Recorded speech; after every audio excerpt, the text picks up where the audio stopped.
Now our topic is stresses in the bars of composite sections. तो देखो, actually सबसे पहले देखते हैं कि एक्चुअली composite बार कहते किसे हैं हम। तो देखो, तीन चार पॉइंट्स मैंने लिखे हैं composite बार्स के बारे में, तो let us read one by one. तो बार मेड अप ऑफ टू और more different materials joint together. तो देखो, मतलब कि कोई भी एक बार ना बना है टू और मोर देन टू मटेरियल्स एक साथ में अटैच करके।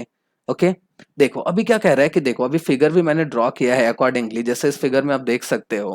क्या कह रहा है कि दो मटेरियल ज्वाइन टुगेदर हो सकते हैं। तो जैसे देखो, अभी एक मटेरियल हो सकता है फर्स्ट वाला स्टील हो, दूसरा हो सकता है कंक्रीट हो, या फिर दूसरा किसी और मटेरियल का हो, जैसे प्लास्टिक मटेरियल, कुछ भी हो सकता है। ओके, अभी आप लोगों ने देखा होगा ना, ऐसे बार थोड़ी ना होते हैं कि सिर्फ स्टील की बनी होगी, या फिर सिर्फ वुडन बार होगा, या फिर सिर्फ किसी और मटेरियल की आप ले लो, एलॉय बार ले लो। ऐसा भी होता है कि मिक्स्ड होते हैं।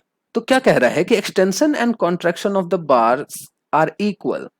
ऑब्वियसली, अगर एक साथ आप बार के ऊपर लोड अप्लाई कर रहे हो और वो डिफरेंट मटेरियल से बना हो, तो एक्सटेंशन और कॉन्ट्रैक्शन तो इक्वल ही होगा। अब देयरफॉर थर्ड पॉइंट कहता है कि deformation per unit length are equal. Obviously, extension and contraction equal हो रहा है, तो डिफॉर्मेशन पर यूनिट लेंथ जो होगी वो भी इक्वल ही होगी कॉम्पोजिट सेक्शंस में। अभी देखो, the total external load on the bar is equal to the sum of the load carried by the different materials. तो क्या कह रहा है कि टोटल एक्सटर्नल लोड, अभी जब आप लोड फाइंड आउट करोगे टोटल एक्सटर्नल लोड, तो क्या होता है कि जितने भी मटेरियल पे डिफरेंट डिफरेंट लोड अप्लाई हो रहे हैं उसका sum. So this is our composite bar. Actually, most probably जब आप, अगर आप सिविल इंजीनियरिंग कर रहे हो तो उसमें आपने देखा होगा कि जो हमारे बीम्स रेडी होते हैं उसमें दो तरह के मटेरियल होते हैं, एक तो स्टील होती है, दूसरी कंक्रीट मटेरियल होती है। तो that types of bars are known as composite bars. तो चलो, इसके लिए कुछ फॉर्मूलाज डिराइव करते हैं जिससे कि इजीली आप इसके सम्स सॉल्व कर पाओगे। ओके, तो first of all our term is total load. तो total load in the bar क्या हो जाएगा, मैंने अभी बताया आपको कि total load P is equals to, यहां पे हो जाएगा P1 प्लस P2। अभी ना, जैसे देखो, P1 प्लस P2 यहाँ पे क्यों लिखा हमने, क्योंकि P टोटल लोड मान लिया हमने P, और P1 मान लिया हमने लोड अप्लाई हो रही है मटेरियल 1 पे, एंड P2 मान लिया हमने कि लोड जो अप्लाई हो रहा है मटेरियल 2 पे। तो टोटल लोड आपका कितना हो जाएगा, मटेरियल 1 का लोड प्लस मटेरियल 2 का लोड। ओके, नाउ अभी देखो, elongation in the bar 1 and 2। तो इलोंगेशन इन द बार 1, तो स्ट्रेस इन द बार 1 क्या हो जाएगा। अभी देखो, तो स्ट्रेस इज इक्वल्स टू क्या होता है, P अपॉन ए। बट बार 1 के लिए वी विल से दैट कि P1 अपॉन A1। तो P1 अपॉन A1, तो देखो अभी, नाउ इसे एज इट इज छोड़ देते हैं, P1 upon E1। Now strain, तो स्ट्रेन इज इक्वल्स टू क्या होता है हमारा, स्ट्रेस अपॉन क्या, मॉडुलस ऑफ इलास्टिसिटी। तो चलो, मटेरियल 1 का भी मॉडुलस ऑफ इलास्टिसिटी अलग होगा, मटेरियल 2 का मॉडुलस ऑफ इलास्टिसिटी अलग होगा। तो we will write on like this. तो stress 1 upon modulus of elasticity of material 1। तो देखो अभी, दिस विल गिव यू क्या देगा, अभी देखो, स्ट्रेन के लिए स्ट्रेस 1 की वैल्यू ना हम पुट कर देते हैं, तो this will give you P1 A1 upon modulus of elasticity 1। तो by simplification you will get P1 और A1 E1। अभी देखो, elongation of the bar 1 means change in length 1। तो चेंज इन लेंथ अभी क्या होता है, फॉर्मूला हमारे पास स्ट्रेन इनटू लेंथ होता है ना। तो देखो, बार 1 के लिए अभी हम फाइंड आउट कर रहे हैं ना, तो सब जो भी नोटेशन आपकी होगी वो 1 ही होगी।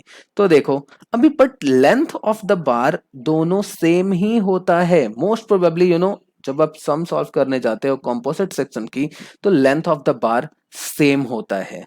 ओके, बट इन केस अगर length of the bar different हो रहा है, तो फिर आप दोनों बार्स की एलोंगेशन अलग अलग फाइंड आउट करोगे, उसमें कोई भी फॉर्मूला कॉमन नहीं होगा।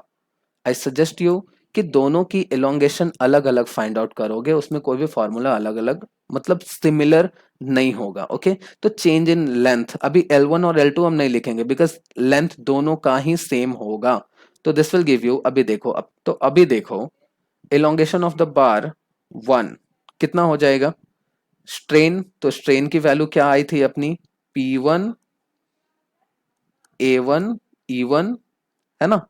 अब इसमें मल्टीप्लाई हो जाएगा लेंथ, तो this is elongation in the bar 1। Similarly exactly same way में आप elongation in the bar 2 find out कर सकते हो। तो directly we can say that कि ये हो जाएगा P2, L तो कॉमन है दोनों का, A1 sorry A2 and E2। So now अब देखो, load shared by material 1 and 2, P1 and P2 अगर आपको फाइंड आउट करना होगा, नहीं दिया है तो कैसे फाइंड आउट आप करोगे, है ना। अगर इन केस आपको टोटल लोड ही दिया हुआ है तो कैसे फाइंड आउट करोगे। तो चलो, अभी हमने देखा था कि बार में हमारा जो कॉम्पोजिट बार है उसमें change in length 1 change in length 2 हमेशा इक्वल होगा, है ना। तो इसे हम इक्वेट कर लेते हैं इस दोनों से, फर्स्ट और सेकंड से, है ना। तो फर्स्ट और सेकंड इक्वल होगा, so we will write down change in length 1 is equals to change in length 2 होगा।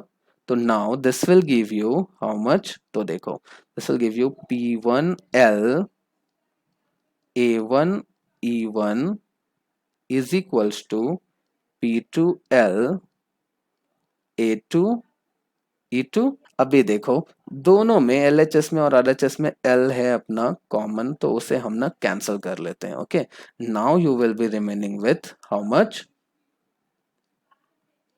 P1 A1 E1 is equals to P2 A2 E2। Okay, now इसे देखो ना, इस इक्वेशन से ना हम P2 को सिर्फ एक जगह पे रख लेते हैं, बाकी ना अपनी जो P2 है उसे यहीं छोड़ दो और बाकी सारे टर्म्स को इधर लेके आ जाओ।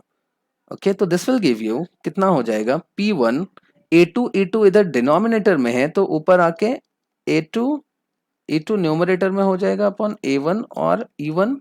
सो देखो P2 के लिए अभी हम लिख सकते हैं P1 multiplied by A2 E2 upon area 1 and modulus of elasticity 1।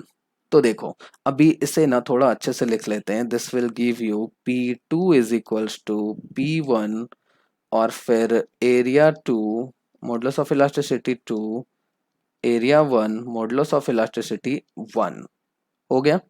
Now देखो अभी हम लोगों ने लिखा था कि P is equals to P1 plus P2 होगा, है ना। तो देखो इसी वाले फॉर्मूले में हम P1 और P2 की वैल्यू पुट करते हैं तो क्या हो जाएगा ये आपका, तो देखो दिस विल गिव यू, अभी P इज इक्वल्स टू कितना हो जाएगा, अभी P1 जैसे है वैसे ही छोड़ देते हैं, P2 के लिए P2 ये P2 के लिए यहाँ जो P2 की वैल्यू अपनी आई है हम वो वैल्यू पुट कर लेते हैं, तो क्या हो जाएगा वो P1 A2 E2 A1 E1। Okay, अभी देखो यहाँ पे देखो P1 यहाँ भी है P1 यहाँ भी है, तो एक काम करते हैं P1 ना हम कॉमन ले लेते हैं, तो this will give you P1 1 plus A2 E2 upon A1 E1।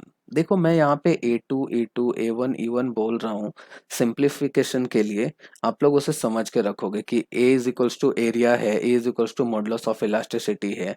Okay, now अभी देखो क्या करेंगे, हम इसे फर्दर सॉल्व कर लेते हैं, तो this will give you P1, अभी देखो इसे जब आप सॉल्व करोगे तो this will give you A1 E1, है ना डिनोमिनेटर में, and this will give you A1 E1 plus A2 E2 हो जाएगा।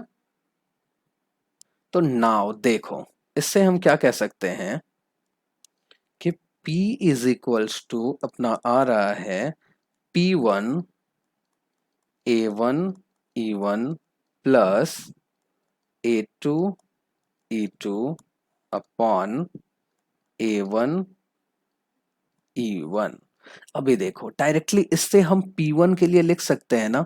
अभी देखो क्या करेंगे ना कि P1 जैसे है वैसे ही छोड़ दो, बाकी सारे टर्म को इधर भेज दो। तो this will give you P1 is equals to, अब देखो P जैसे है वैसे ही रहेगा, बट ये जो टर्म है डिनोमिनेटर न्यूमरेटर में एंड न्यूमरेटर डिनोमिनेटर में आ जाएगा। इससे हमने उल्टा कर लिया, तो this will give you A1 E1 upon A1 E1 plus A2 E2। तो this is our value for P1। अगर लोड 1 आपको फाइंड आउट करना रहेगा और ये सारे टर्म दिए हैं तो you will apply this formula. Now similarly exactly same way में आप P2 भी फाइंड आउट कर सकते हो। तो उसका फॉर्मूला क्या हो जाएगा, P एज इट इज, जहां जहां 1 है वहां वहां 2 कर लो आप।